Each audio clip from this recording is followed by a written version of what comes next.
अपने तेजस्वी जी कह रहे हैं 15 साल तो 18 साल राज उनका रहा है, लेकिन कुछ नहीं हुआ। लेकिन अब कहते हैं कि इस बार आएंगे तो हर परिवार को गवर्नमेंट जॉब देंगे, एक व्यक्ति तो 2-2.5 करोड़ जॉब वो हर किसी को देंगे। ये संभव है? का बजट ही कितना है?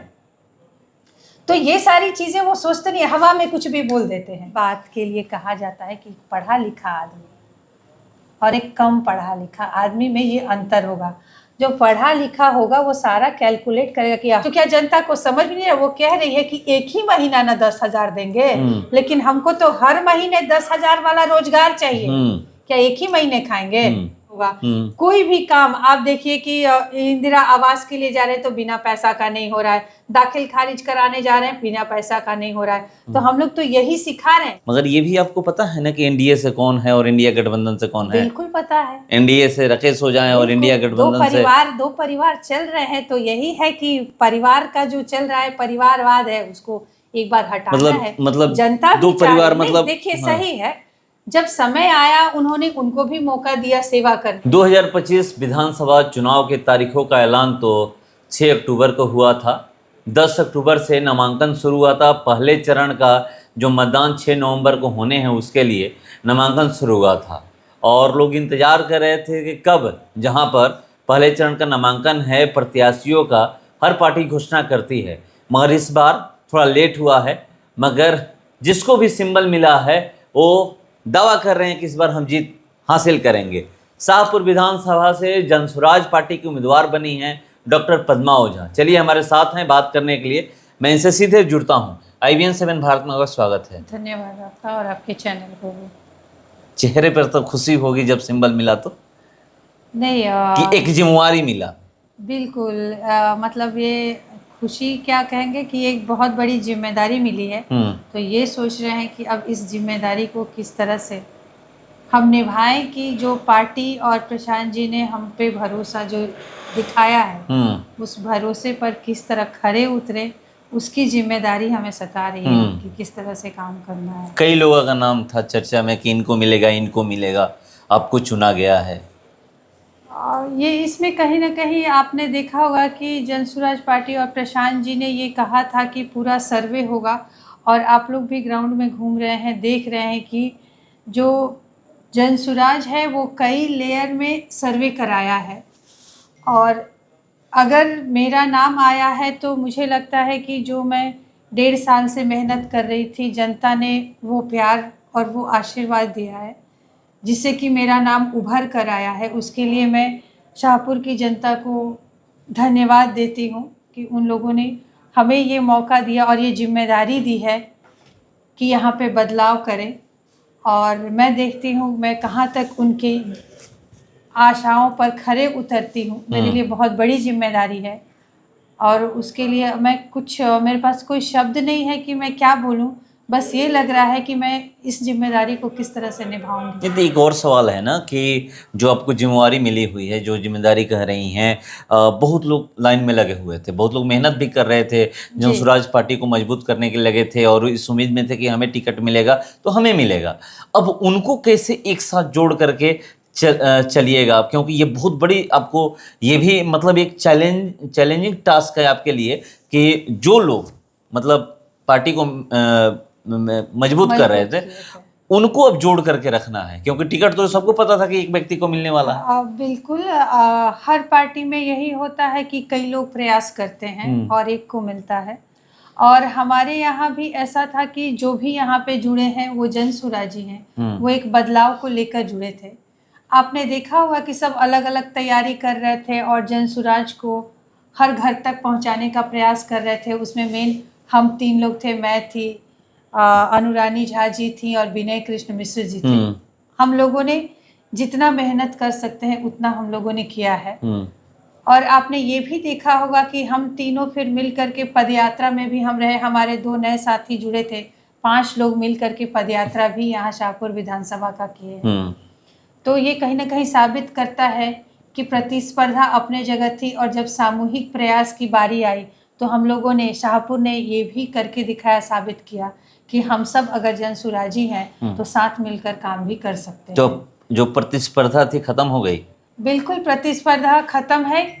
टिकट तो किसी एक को ही मिलना था, लेकिन मैं ये बार बार कह रही हूँ कि ये मेरे अकेले की सफलता नहीं है, ये कहीं ना कहीं सब जन सुराजियों का, और विशेषकर मैं बार बार यही कहूंगी कि अनुरानी जी और विनय कृष्ण मिश्र जी का योगदान है, तभी जाकर ये हम लोग को सफलता मिली है, और ये हमारे कंधे पर जिम्मेदारी मिली है कि हमें उसे और आगे निभाएं।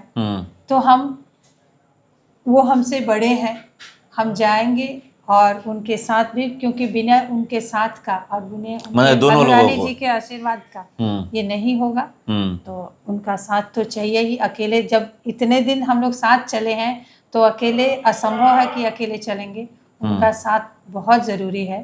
और मैं जाकर उनसे आग्रह करूंगी कि एक बार फिर साथ चलें और जनसुराज को मजबूत करें, और यहाँ पे व्यवस्था परिवर्तन में हम सब व्यवस्था परिवर्तन की जहाँ तक आप बात कर रही हैं, और आप लोग ये भी कह रहे हैं कि हम लोग बदलाव करने आए हैं, व्यवस्था परिवर्तन करने आए हैं, मगर यहाँ के वर्तमान विधायक हैं वो कहते हैं कि समाजवादियों की धरती है। हमारे बाबा मतलब कंटिन्यू 5 बार चुनाव जीते, विधायक बने, फिर उसके बाद जो सेवा करने का मौका हमें हमारे पिताजी को मिला, वो भी चुनाव जीते और सेवा किए। हम भी कर रहे हैं, तीसरी बार वो भी नामांकन किए हैं और कह रहे हैं कि तीसरी बार भी हम विधायक बनेंगे, क्योंकि यहाँ पर जो हमने 10 सालों में विकास किया है अभी तक किसी ने विकास नहीं किया है।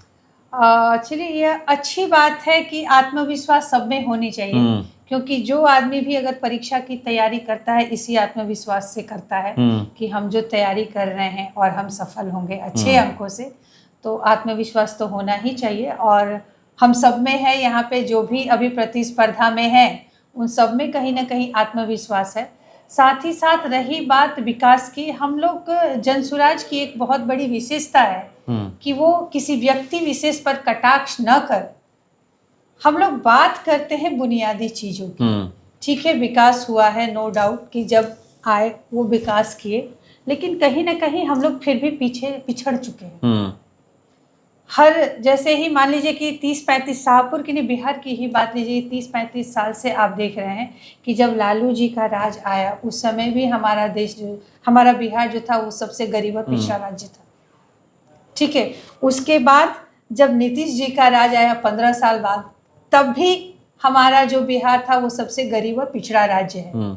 आज नीतीश जी इतना विकास कर दिए, विकास पुरुष कहला रहे हैं, लेकिन फिर भी ये दुर्भाग्य है कि हमारा बिहार आज भी देश का सबसे गरीब और पिछड़ा राज्य है। ये बात तो आप मानेंगे। तो हम इन चीज़ों को ही हम लोग बदलने का प्रयास कर रहे हैं, क्योंकि आप इतिहास में जाइएगा, जब स्वतंत्रता के बाद हमारा जो बिहार है वो अग्रणी 5 राज्य में आया करता था।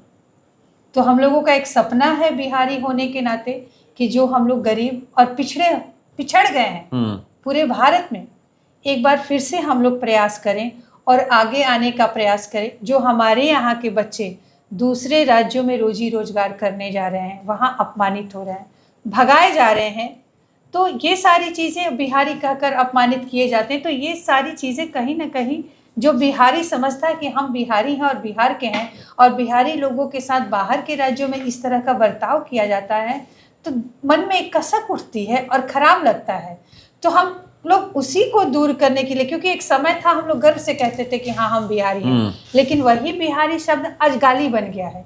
हम लोग उसको बदलने का प्रयास कर रहे हैं कि जहाँ हमारे बच्चे जा रहे हैं, तो हम लोग और प्रशांत जी का और जनसुराज का ये सपना है कि बिहार को हम ऐसा विकसित राज्य बनाए कि हमारे यहाँ के बच्चे अगर दूसरे राज्य में जा रहे हैं तो वो लोग तो अपमानित कर रहे हैं, लेकिन आने वाले 10 सालों में बिहार का इतना विकास करे कि जहाँ जहाँ हमारे बच्चे जिन राज्यों में जा रहे हैं वहाँ के लोग यहाँ आए मजदूरी करे काम करने, और हम उनको सम्मान से यहाँ पे रखें कि आप आइए और काम कीजिए, आपका स्वागत है।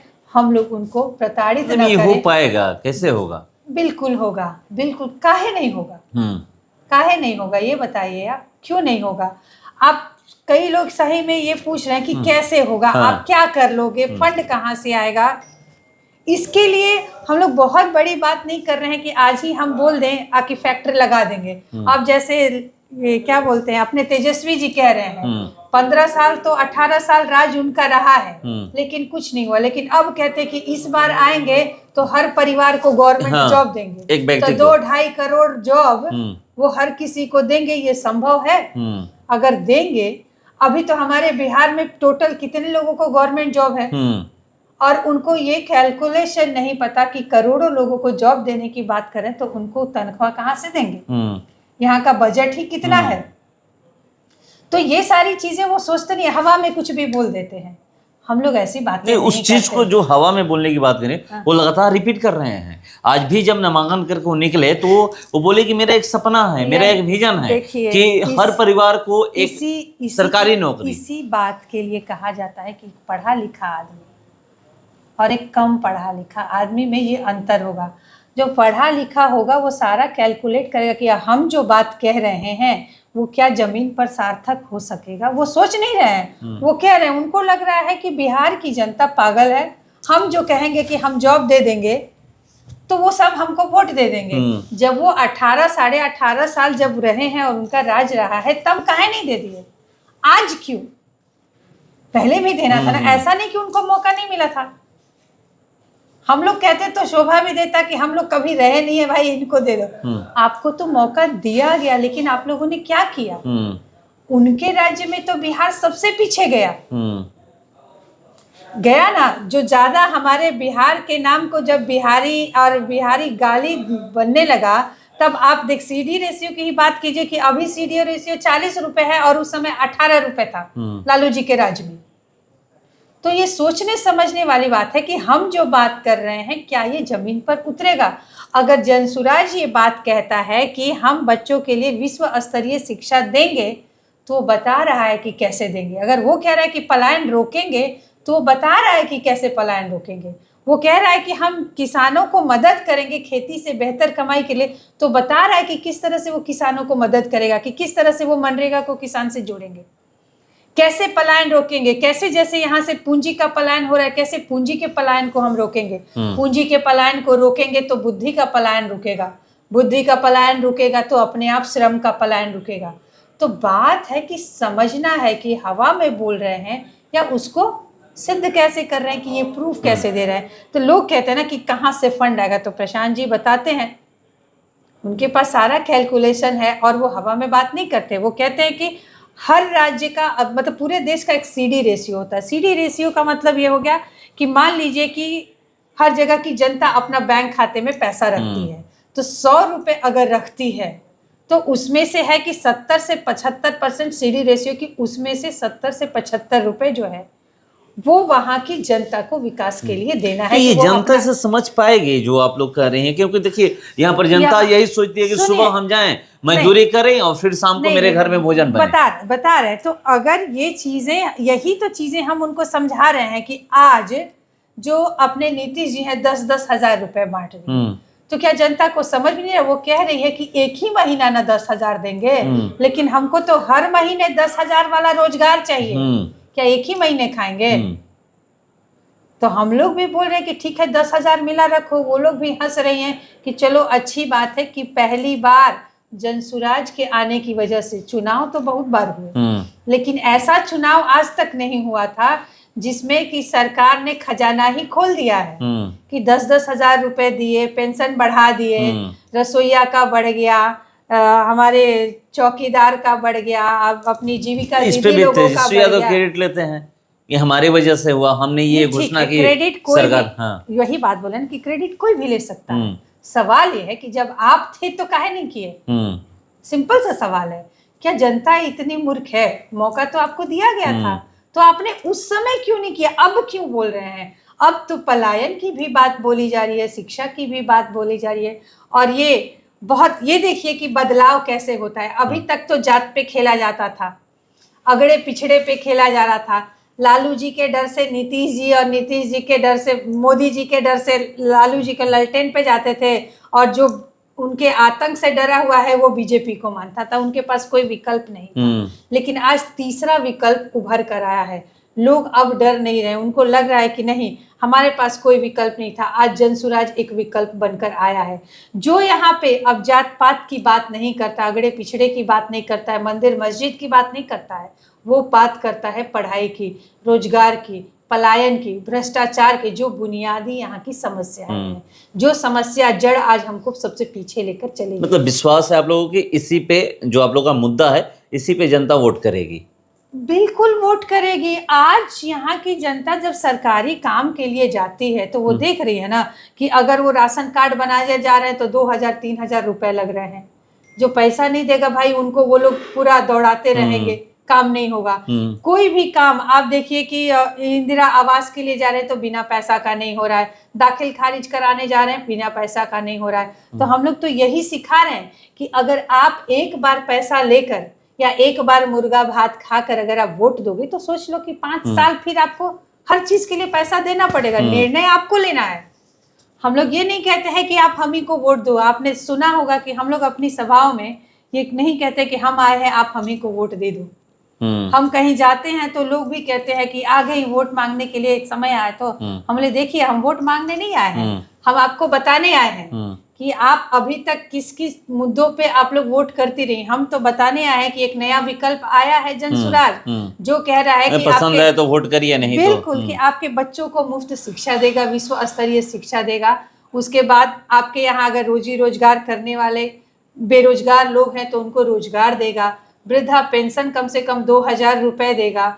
उसके बाद महिला सशक्तिकरण के लिए, आत्मनिर्भर बनने के लिए सस्ता ऋण मिलेगा और किसान को भी मजबूती प्रदान की जाएगी। जो कि आपने देखा होगा कि हमारे पीएलसी कार्ड जो हम लोग बना रहे हैं उस पे ये 5 ही मुद्दे हैं कि आप भाई पहले ये देखो, अगर सरकार बनती है तो इस कार्ड के द्वारा ही आपके परिवार में जो भी लाभार्थी होंगे इसी कार्ड के द्वारा लाभ मिलेगा।